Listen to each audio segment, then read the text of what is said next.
రాయి రివర్స్ అయిందా, స్టిక్కర్ పెద్దదైందా?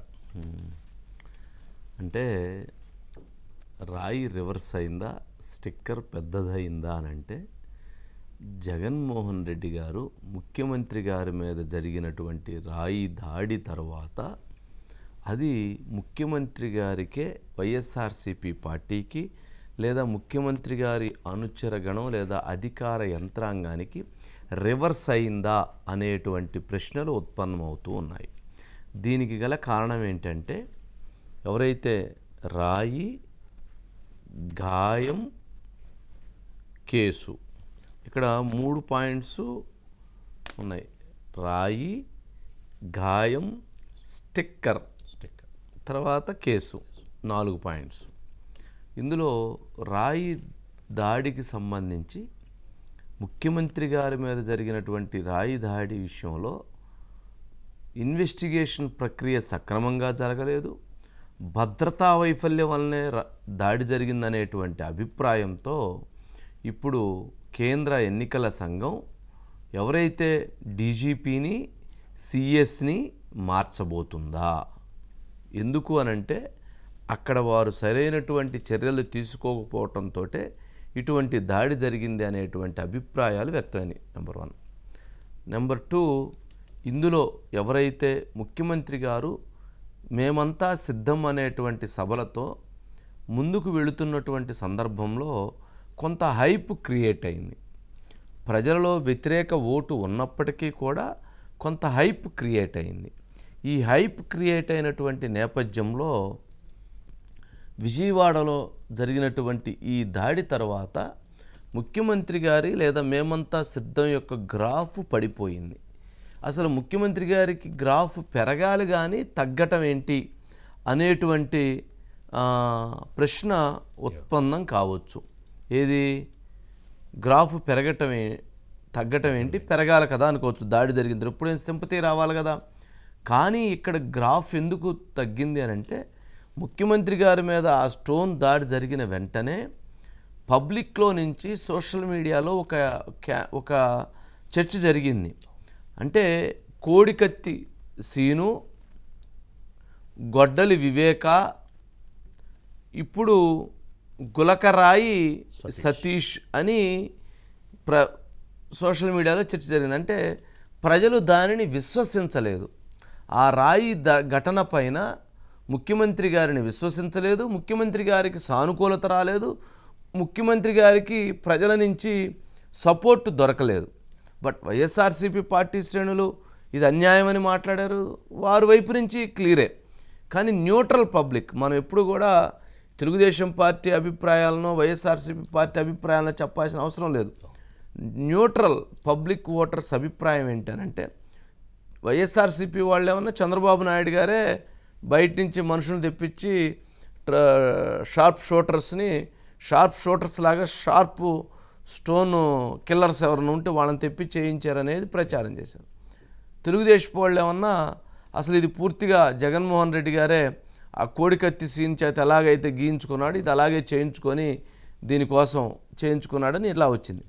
కానీ ఏది ఏమైనప్పటికీ రాయి దాడి విషయంలో ప్రజలు, న్యూట్రల్ పబ్లిక్ ఈ విషయాన్ని చాలా న్యూట్రల్గా, చాలా కామెడీగా తీసుకున్నారు.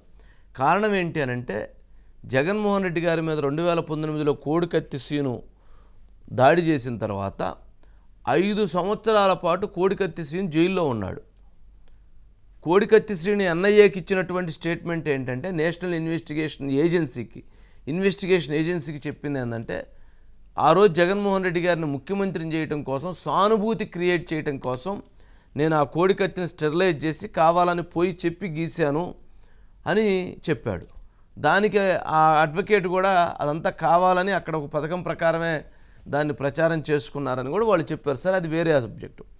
అయితే 5 సంవత్సరాల పాటు ముఖ్యమంత్రి గారు ఇది దీంట్లో కుట్రకోణం ఉంది అన్నారు తప్ప, ఏ రోజు కోర్టుకు వెళ్ళి ఈ కుర్రవాడు కావాలని నా మీద దాడి చేశాడు, లేదా దాంట్లో నా మీద హత్యా ప్రయత్నం జరిగింది, ఖచ్చితంగా ఇదంతా కావాలనే జరిగింది అనేటువంటిది 5 సంవత్సరాల్లో ఏ రోజు కోర్టుకు వెళ్ళి కోర్టులో చెప్పలేదు.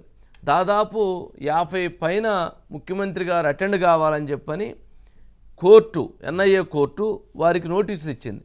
మీరు వచ్చి చెప్పండి అని దాదాపు 50 సార్లు రమ్మని చెప్పినా కానీ ముఖ్యమంత్రి గారు వెళ్ళలేదు. అంటే ఆ కేసు విషయంలో ముఖ్యమంత్రి గారి నిబద్ధత ప్రజలకు అర్థమైంది. ఎస్, ఈయన కోడికత్తి సీన్ విషయంలో ఈయన వెళ్ళలేదు కాబట్టి ఇదొక రాంగ్ ఇది అనేటువంటిది అర్థమైంది న్యూట్రల్ పబ్లిక్కి. అదేవిధంగా ఈ స్టోన్ విషయంలో కూడా వెంటనే అది ప్రజలకు గుర్తొచ్చింది. ఎస్, ఆయన ఆ రోజు అది చెప్పి 5 సంవత్సరాలు కోర్టుకు వెళ్ళి కనీసం స్టేట్మెంట్ కూడా ఇవ్వలేదంటే ఇది నమ్మటానికి లేదు. ఏదైతే గొడ్డలి పోటుతో వివేకాన్ని చంపారో గొడ్డలి వేటుతో, ఆ విషయంలో కూడా ఆ రోజు చంద్రబాబు నాయుడు గారిని ఇంకోరిని విమర్శించారు. చివరికి ఆ కేసు అంతా కూడా వాళ్ళ కుటుంబం చుట్టూతా, ఆయన అనుయాయుల చుట్టూతా జరుగుతుందంటే ఇది కూడా అలాంటిదే అనేటువంటి భావన. అంటే ప్రజలు పబ్లిక్ చాలా జాగ్రత్తగా అబ్జర్వ్ చేస్తారు, సున్నితంగా అబ్జర్వ్ చేస్తారు. అది అలా జరిగింది, ఇది ఇలా జరిగింది. వీరు చెప్పినటువంటి దాంట్లో ఎక్కడ న్యాయం ఉంది, ఎక్కడ నిజం ఉంది అనేటువంటి దాన్ని అలా వెరిఫై చేసుకొని ఎస్ ఇది కూడా కరెక్ట్ కాదేమో, ఇది కూడా ఫేకేనేమో అనేటువంటి భావనతో ప్రజలు డిసైడ్ అయిపోయారు న్యూట్రల్ పబ్లిక్. దాంతో ఆయనకి సింపతి రాలేదు. సింపతి రాకపోగా రివర్స్ అయింది. రివర్స్ ఎలా అయిందనంటే మేమంతా సిద్ధం రాయలసీమ నుంచి వచ్చేటువంటి క్రమంలో కొంత హైప్ క్రియేట్ అవుతూ ఉన్నదాన్ని అనుకోకుండా ఈ సంఘటన తర్వాత ఏం చెప్పారు, ఆ వడ్డెర కాలనీ వాసులందరూ ఏం చెప్పారు, 2 పాయింట్లను లేవనెత్తారు వాళ్ళందరూ. ఏమని, మాకు మగవాళ్ళకి క్వార్టర్ బాటిల్ ఇచ్చి 300 రూపాయలు 350 రూపాయలు డబ్బులు ఇస్తామని తీసుకెళ్లారు. మా అందరికీ కూడా 200 300 ఇస్తామని చెప్పిన మా అందరినీ తీసుకెళ్లారు. మా అందరికీ డబ్బులు ఇవ్వలేదు. మా అందరికి ఎవరైతే తీసుకెళ్ళిన మనిషి కనపడకుండా వెళ్ళిపోయాడని చెప్పారు. ఇదే చెప్పింది వాళ్ళందరూ. అయితే అంటే ముఖ్యమంత్రి గారి సభలకి డబ్బులు ఇస్తామని, మద్యం ఇస్తామని చెప్పని, ఏది విజయవాడ నడిబొడ్డులో ఉన్నటువంటి అజిత్ సింగ్ నగర్ ప్రాంతంలో కూడా అలా తీసుకొచ్చారంటే పబ్లిక్ రావటం లేదు కావాలా, పబ్లిక్ ఇంటరాక్ట్ కావట్లేదు కావాలా అనేటువంటిది ఇంకొక ఫెయిల్యూర్ కింద, అది సభల ఫెయిల్యూర్ కింద అదొకటి నెగిటివ్గా వెళ్ళిపోయింది. సరే, ఇదంతా జరుగుతూ ఉంటే ఇంకొక వైపు సరే ముఖ్యమంత్రి గారికి దెబ్బ తగిలింది. ఏదైనా కానీ దాన్ని తీవ్రంగా ఖండిస్తున్నాం, తప్పది అటువంటి సంఘటన. ఎటువంటి పరిస్థితుల్లోనూ అటువంటి అంశాన్ని ఉపేక్షించకూడదు కూడా. జరిగిన తర్వాత ఏమైంది, ముఖ్యమంత్రి గారు హాస్పిటల్కి వెళ్ళారు. ఆసుపత్రికి వెళితే ఆసుపత్రిలో ఒక 20 మంది, ఒక 10 మంది కనీసం ఓటీ థియేటర్లు, అంటే ఓపెన్ హార్ట్ సర్జరీ చేసేటప్పుడు ఎలా అయితే మొత్తం బాడీకి ఇవన్నీ గౌన్స్ ఇవన్నీ వేస్తారో అవన్నీ వేసి ఆయన ఓటీ థియేటర్లో పునుకోబెట్టి దానికి ఒక పెద్ద ఇది చేశారు. అది జనం చూసేదానికి ఆ రకంగా చేసేటప్పటికి ఏంట్రా ఇక్కడ జరిగిన గాయం ఏంటి, దానికి జరిగినటువంటి పరిణామం ఏంటి, ఆ జరిగినటువంటి సందర్భాన్ని ఏంటి అనేది ప్రజలు కొంచెం అరే ఇదేదో కావాలని ఒక నెగిటివ్ తీసుకెళ్తున్నారు అనేటువంటి దాని అర్థం, అదొక నెగిటివ్ పాయింట్ అయింది. ఇది జరిగిన తర్వాత జనరల్గా ఆడ జరిగినటువంటిది ఇంతది. దాని మీద సరే 3 కుట్లు వేసామన్నారు, కుట్లు ఒకటే వేసారన్నారు, లేకపోతే లేదని ఏదో చెప్తూ ఉన్నారు. సరే, తర్వాత ఆ కుట్టుని ఇంత స్టిక్కరు, ఆ స్టిక్కర్ సైజు రోజు రోజుకి ఇలా పెరుగుతూ ఉంది. 6 రోజులు జనరల్గా జరిగి వాళ్ళు 6 రోజులు 5 రోజులకో 6 రోజులకో స్టిక్కర్ తీసే స్టిచ్చెస్ ఏమైనా తీసేస్తారు. కానీ ఇక్కడ ఏంటంటే ఆ స్టిక్కర్ సైజు పెరుగుతూ ఉంది. దాంతో ప్రజలకు కూడా ఇదేంటారు నాయన, అది స్టిక్కర్ ఏంటి, ఆ సైజు ఏంటి, అది పెరగటం ఏంటి, ఎప్పుడైనా గాయము ఆ గాయానికి ఉన్నటువంటి తీవ్రత దానికి తగ్గటువంటి ఇది కదా ఉండాల్సింది, ఇది పెరుగుతూ ఉంది ఏంటి అనేటువంటిది ఇంకొక అభిప్రాయాలు వ్యక్తం అవుతుంది. సరే, ఇక్కడ స్టోను, గాయం, స్టిక్కరు, కేసులో చివరికి చెప్పేది ఏంటంటే ఏదైతే ఆ స్టోను అక్కడ నుంచి అజిత్ సింగ్ నగర్ అనేటువంటి 2 కిలోమీటర్ల దూరంలో ఉన్నటువంటి ఒక అక్కడెక్కడో దొరికిందని అంటున్నారు. అది ఆ స్టోనా, ఆ స్టోన్ అవునా, ఆ స్టోన్ కాదా అనేటువంటిది ఎవరికి తెలియదు. దాడి జరిగింది. దాడి జరిగిన తర్వాత స్టోన్ కింద పడింది. ముఖ్యమంత్రి గారు దాడి జరిగిన వెంటనే అక్కడ ఉన్నటువంటి దాదాపు 200 మంది పోలీసులు ఉంటే ఆ స్టోన్ వెతికి పట్టుకుంటారు కదా, అలా పట్టుకోలేదట. ఆ స్టోన్ మరి ఎలా వెళ్ళిందో అది అలా అలా అలా అలా అలా అలా అలా వెళ్ళి అక్కడెక్కడ అజిత్ సింగ్ నగర్ దగ్గర జరిగింది. రోడ్డు మీద రాళ్ళు ఏ రాయి ఏందని ఎలా చెప్తామండి? అసలు అది ఎలా సాధ్యమైంది? మొత్తానికి ఆ రాయి ఈ రాయి అనేటువంటి దానికి అంటే పోలీసులకు కావాల్సినటువంటి ఒక అరచేయి మందానికి ఉన్నటువంటి రాయిని మొత్తానికి పట్టుకొచ్చి ఈ రాయి ఆ రాయి అని చెప్పేటువంటి ప్రయత్నాలు చేస్తున్నారని తెలియదు. కానీ కేసు ఇన్వెస్టిగేషన్ ప్రక్రియ మీద, కేసు జరిగినటువంటి ఆ దర్యాప్తు చేసినటువంటి విధానం పైన, కేసు రిమాండ్ రిపోర్ట్లో వీటన్నిటిలోనూ కూడా అనేక లోపాలు ఉండటం చాలా నెగిటివ్ కాంట్రవర్సీకి అయింది. అలాగే ఆ కుర్రవాడు మైనర్ అయితే ఆ కుర్రవాడిని మేజర్ అని చెప్పేదానికి కూడా విశ్వ ప్రయత్నం చేశారు.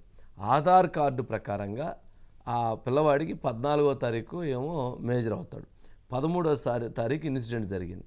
అయితే దాని ప్రకారంగా ఆధార్ కార్డు ప్రకారంగా కాకుండా ఎవరైతే వాలంటీరు అంటే విలేజ్ అసిస్టెంట్ ద్వారా డేట్ ఆఫ్ బర్త్ సర్టిఫికేట్ని ఓల్డ్ డేట్ తోటి తీసుకొని అప్పటికే మేజర్ అయ్యాడనేటువంటి విధంగా ఒక సర్టిఫికేట్ తీసుకొచ్చి ఇప్పుడు దాన్ని కోర్టులో ప్రొడ్యూస్ చేసి మేజరే 18 సంవత్సరాలు నిండిని అని 1 సంవత్సరం కావాలని ఆ స్టేట్మెంట్ తెచ్చేశారు. దాన్ని ఏమంటారు?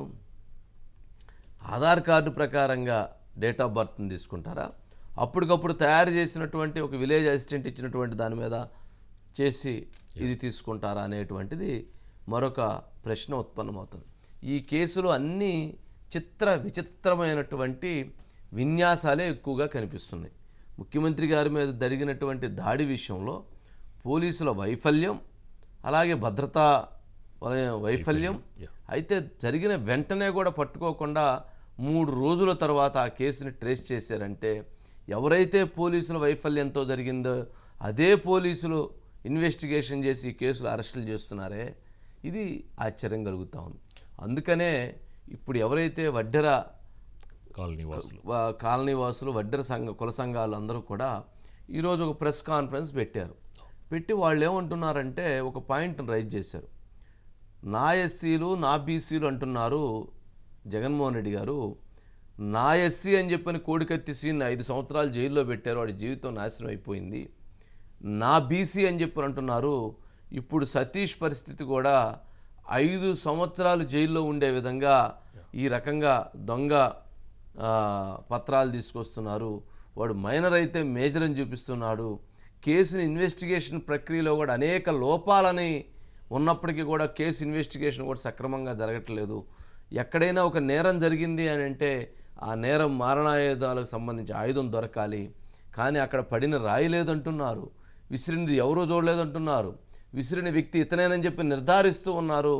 ఇది ఎక్కడా ఈ విషయంలో అనేటువంటి స్పష్టత కావాలని చెప్పని వారందరూ ఇది బీసీల మీద జరుగుతున్నటువంటి అన్యాయమైనటువంటి కుట్ర అని చెప్పని వాళ్ళు ప్రశ్నిస్తూ ఉన్నారు. సరే, వాళ్ళని చూస్తే వాళ్ళు ఏం చెప్తున్నారు అనేటువంటిది కూడా అర్థం అవుతూ ఉంది. అంటే ఇది ఇన్ని కేసులు ఇన్ని మలుపులు తిరుగుతుంది. ఇది ఇంతటితోటి ఆగలేదు.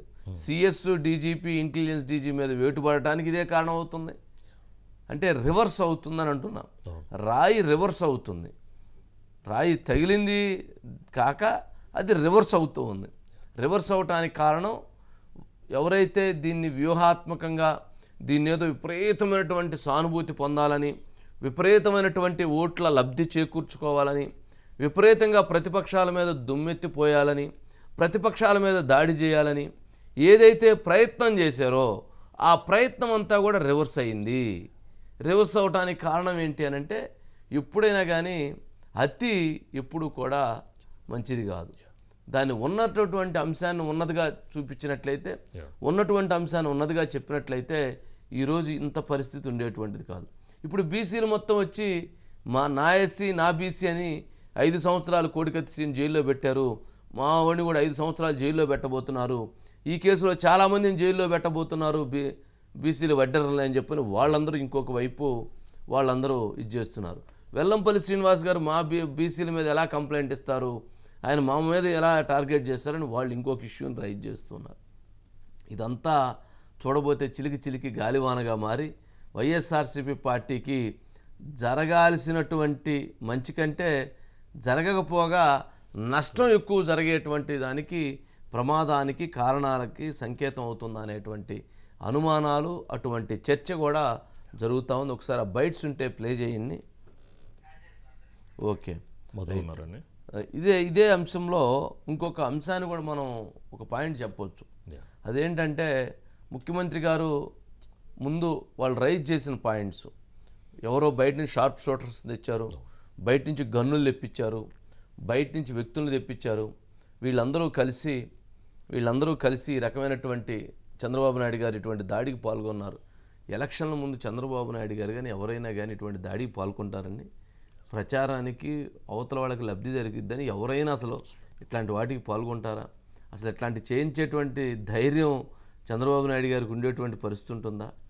కాకపోతే అలాంటి విమర్శలు చేసి అలాంటి డైరెక్షన్ చేయటం దాన్ని ప్రజలు విశ్వసించరు, దాన్ని ప్రజలు నమ్మరు. ఒక వ్యక్తి మీద ఒక అభిప్రాయం ఉంటుంది. ఎస్, ఇదిగో ఈ వ్యక్తికి ఇటువంటి నేచర్ ఉంటుంది, ఈ వ్యక్తికి ఇటువంటి నేచర్ ఉంటుంది, ఇలాంటి వ్యక్తి ఇలాంటి పనులు చేస్తాడనే ఒక ఫీల్, ప్రజలకు ఒక భావన ఉంటుంది. అంతేగాని ఆ భావనకు విరుద్ధంగా మనం ఏం చెప్పినా కానీ అది నమ్మేటువంటి పరిస్థితి ఉండదు. నరేంద్ర మోదీ గారు అసలు సింపుల్ సిటీగా ఉంటారండి. ఆయన ఒకటే డ్రెస్ చేస్తాడు, కాషాయం వస్త్రాలు తప్పితే ధరించడు అని అంటే నమ్మరు. నరేంద్ర మోదీ గారు రోజుకి 5 డ్రెస్సులు మారుస్తారండి అని అంటే నమ్ముతారు. వాస్తవం, అది ప్రజల ముందు కనిపించేది.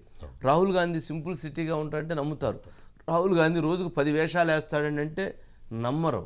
అంటే నేను అంటుంది అక్కడ నుంచి కింద వరకు ఒక వ్యక్తి మీద ఒక ప్రజలకి ఒక అభిప్రాయాలు ఏర్పడతాయి.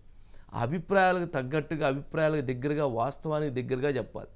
లేనటువంటి అవాస్తవాలని, లేనటువంటి అబద్ధాలని చిత్రీకరించి ఒక అబద్ధాన్ని వాస్తవంగా, వాస్తవాన్ని అబద్ధంగా పదే చెప్పాలని ప్రయత్నం చేసినా కానీ ప్రజలు నమ్మేటువంటి పరిస్థితుల్లో లేరు అనేటువంటిది మాత్రం గమనించుకోవాలి. సరే, మధు ఉన్నట్లున్నారు. Madhu sir, good evening sir. Good evening Madhu. మొత్తానికి ఇప్పుడు రాయి దొరికింది అంటున్నారు.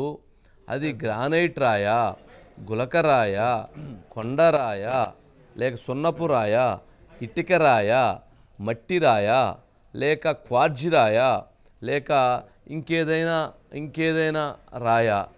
ఇది ఒక ప్రశ్న. అంటే దొరికింది అంటున్నారు. దొరికితే అది ఎక్కడ, ఏంటి, అది ఎలా? రాయికి మాటలు రావు కదా సార్. సో ఒకవేళ రాయికి మాటలు వచ్చి ఉంటే ఆ రాయి ఒక మాట చెప్పేది. అసలు ఆ రాయి నేను కాదు కదా, ఆ రాళ్ళ జాతి, ఆ జాతి వేరు, ఈ రాయి జాతి వేరు, అసలు రాయి కానే కాదు, నాకేమాత్రం సంబంధం లేదు, అనవసరంగా నన్ను ఈ కేసులో ఇరికించారు అని ఇప్పుడు పట్టుబడినటువంటి రాయి ఓపెన్ గానే చెప్పేది. సో చెప్పలేదు కాబట్టి ఆ రాయి ఈ రాయి అయింది సార్. ఈ రాయి ఏంటి అనేది, అసలు రాయేనా అనేది ఇప్పుడు పక్కన ఉన్నటువంటి క్వశ్చన్ మార్క్. ఒకటైతే 30 అడుగులు అంటే జగన్మోహన్ రెడ్డి ఆ రోజు ప్రయాణించినటువంటి వ్యాన్ ఏదైతే ఉందో, వెహికల్ ఏదైతే ఉందో, అది మొత్తం కలుపుకుంటే ఆయన నిలబడిన వరకు కూడా చూసుకుంటే ఒక 30 అడుగుల వరకు కూడా ఉంటుంది. సో 30 అడుగుల వరకు ఉన్నటువంటి ఆయన లెఫ్ట్ సైడ్, అంటే ఆయన నిలబడిన తర్వాత ఇలా లెఫ్ట్ సైడ్ నుంచి రాయి ఇలా వచ్చింది, వేగంగా వచ్చింది, మనకందరం కూడా చూసాం. ఇప్పుడున్నటువంటి ఎవరైతే పట్టుబడినటువంటి సతీష్ ఉన్నాడో, ఒకవేళ అతను జగన్మోహన్ రెడ్డి ఉన్నటువంటి లెఫ్ట్ సైడే కొంత దూరంలోనే ఉన్నారనుకుందాం సార్. ఉంటే అతను విసిరినటువంటి ఆ రాయి వేగము ఖచ్చితంగా ఇక్కడ కాకపోయినా ఎక్కడో చోట తగలకుండా లేకపోతే పక్కకు వెళ్ళేది. కానీ అక్కడ ఒకే ఒక్క రాయి ఒక్కసారి మాత్రమే వచ్చింది. ఒక 4-5 రాళ్ళు వచ్చాయి అనుకుంటే ఖచ్చితంగా అలర్ట్ అయ్యేవాళ్ళు. కానీ ఒకే ఒక్క రాయి ఒక్కసారి మాత్రమే వచ్చింది అంటే అతను షార్ప్ షూటర్ కాదు కదా సార్. అంటే ఆ లొకేషన్ను ట్రేస్ చేసి, అంటే పోలీసులు ఆ నిమిషంలో, అంటే రాయి వచ్చినటువంటి సమయంలో అక్కడ ఉన్నటువంటి సెల్ సిగ్నల్స్ ఏవైతే ఉంటాయో వాటిని తీసి ఉంటారు. సో తీసిన తర్వాత ఎవరెవరు మొబైల్స్ ఉన్నాయంటే అందులో ఒక 4-5 ఉంటాయి. వచ్చిన తర్వాత రైట్ కరెక్ట్ పర్సన్ అంటే ఇతనేమో అని అనుమానించి తర్వాత తీసుకెళ్లారు, విచారించారు. కానీ అతనేనా, ఈ రాయి ఆ రాయి కానప్పుడు ఈ అక్కడ రాయి వేసినటువంటి ఇతను అతనేనా అనే డౌట్ కూడా లేకపోలేదు.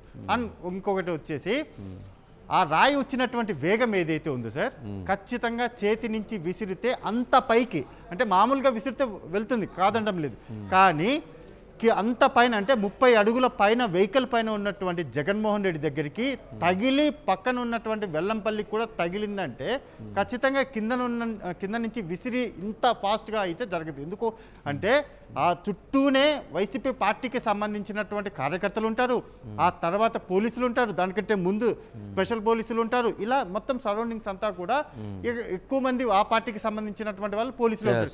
ఒకటి కాకపోయినా ఒకడైనా ఉంటాడు. సో వాళ్ళు అక్కడ ఉన్నటువంటి వాళ్ళు ఎవరికి వాళ్ళ కంటికి ఎవరు కూడా వాళ్ళ కళ్ళకు సతీష్ అని ఎవరు కూడా కనిపించలేదు.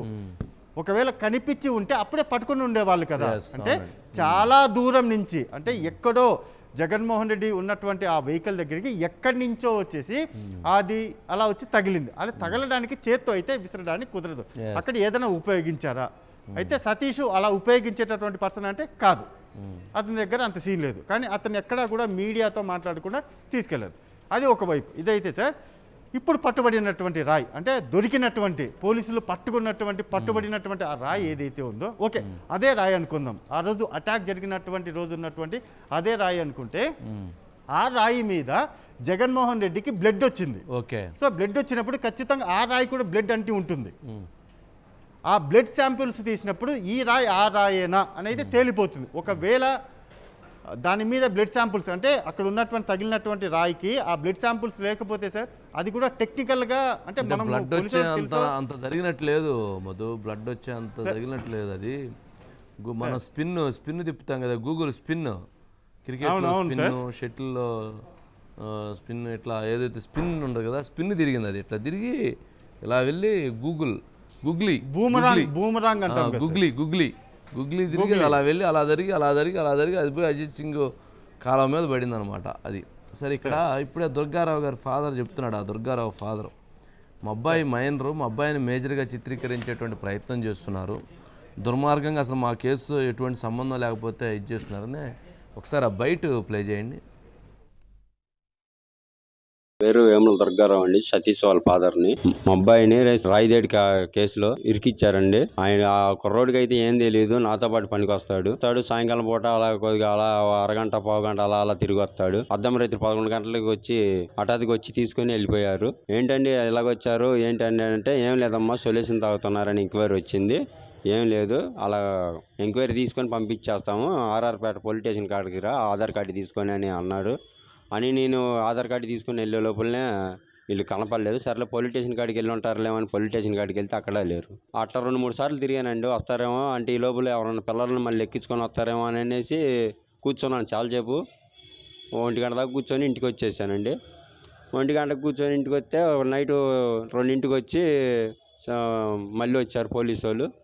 వచ్చి సతీష్ బట్టలు వెయ్యి, సతీష్ మన పుట్టినరోజు చేసుకున్న బట్టలు వెయ్యి అని ఆ జత బట్టలు తీసుకొని మళ్ళీ వెళ్ళిపోయారు. ఏంటి సార్ అంటే నువ్వు పోలీస్ స్టేషన్ కాడికి రావని మళ్ళీ వెళ్ళారు. Police station defence lawyer Jaganmohan Reddy attack కేసులో ఉన్నాను. సతీష్ అనే ముద్దాయికి నిన్న పోలీసు వాళ్ళు ప్రొడ్యూస్ చేశారు.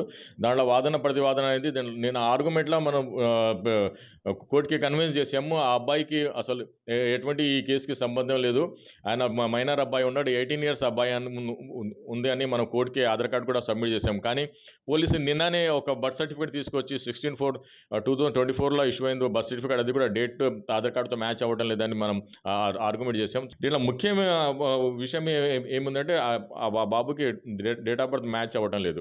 సో అదే పాయింట్ మీద ఆ బాబు మైనర్ ఉన్నారని మనం ప్రూవ్ చేయ విషయంలో ఉన్నాము. సో ఫర్దర్గా ఏదైనా డెవలప్మెంట్ ఉంటే మీకు అప్డేట్ చేస్తాం సార్. అదే మీరు అన్నట్టు మైనర్గా ఉన్నతని మేజర్గా అనేది మార్చారు అనేది అది అక్కడ టాలీ అవ్వట్లేదు అనే విషయం సలీం గారు వాదించారంట. అదే డేటు అదే 1 year ఇది కూడా ఇది ఒకటి కాదు, ఇట్లాంటివి చాలా చాలా చాలా చాలా చాలా చాలా చాలా చాలా చాలా నడుస్తూ ఉంది.